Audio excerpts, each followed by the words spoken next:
안녕하세요. 노승민 노무사입니다. 지난 시간에 근로계약서에 대해서 살펴봤습니다. 근로계약서에 들어가야 될 빅4 4대 천왕이 있었죠. 임금, 근로시간, 휴일, 휴가. 이 중에서 뭐니 해도 중요한 것은 임금. 회사가 근로자에게 지급하는 머니 중에도 여러 가지 이름들이 있죠. 그 중에서 오늘은 출장비를 하나 꼽았습니다. 과연 출장비도 임금이 될 수 있을까요? 함께 살펴보시죠. 자, 퀴즈 하나를 준비했습니다. 다음 중 임금에 해당하는 것은 무엇일까요?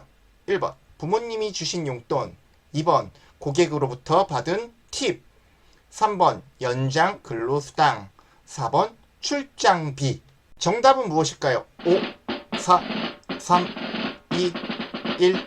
정답은 연장 근로수당입니다. 연장 근로수당은 사용자로부터 받은 거고 연장 근로에 대한 대가입니다. 결국 대놓고 임금이죠. 자, 나머지는 임금이 왜 아닌지 살펴볼까요? 1번 부모님이 주신 용돈, 이건 근로관계랑은 상관이 없죠. 2번 고객으로부터 받은 팁, 이거는 일하면서 받기는 받은 돈인데 사용자로부터 받은 돈이 아니다. 임금 아니다. 자, 4번 출장비가 임금이 아닌 이유는 출장비는 대표적인 실비 변상적 금품입니다. 우리가 근로 제공의 대가로 받는 돈을 임금이라고 하고, 근로의 부수에서 실제 출장 갔을 때, 숙박했을 때 발생하는 이 실비 비용들이 있잖아요. 그것을 근로자가 카드를 긁고 영수증을 제출해서 회사가 변상해주는 돈, 그것을 실비 변상적인 금품이라고 합니다. 여기서 근로기준법에 나와 있는 임금의 정의에 대해서 살펴볼까요? 임금이란 누가?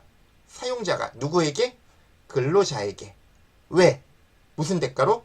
근로의 대가로 지급하는 거다. 이게 법률에서 정의하고 있는 임금의 정의입니다.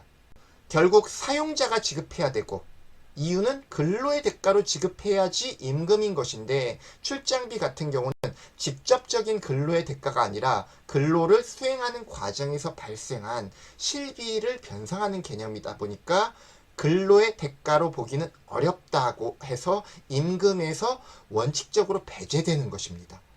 그럼에도 불구하고 예외가 있을 수도 있어요. 명목상 출장비라고는 찍어놨어. 그런데 실제로 출장과는 전혀 상관없는 명목으로 지급해 왔다면 이거는 근로의 대가로 봐서 임금으로 인정될 수도 있다.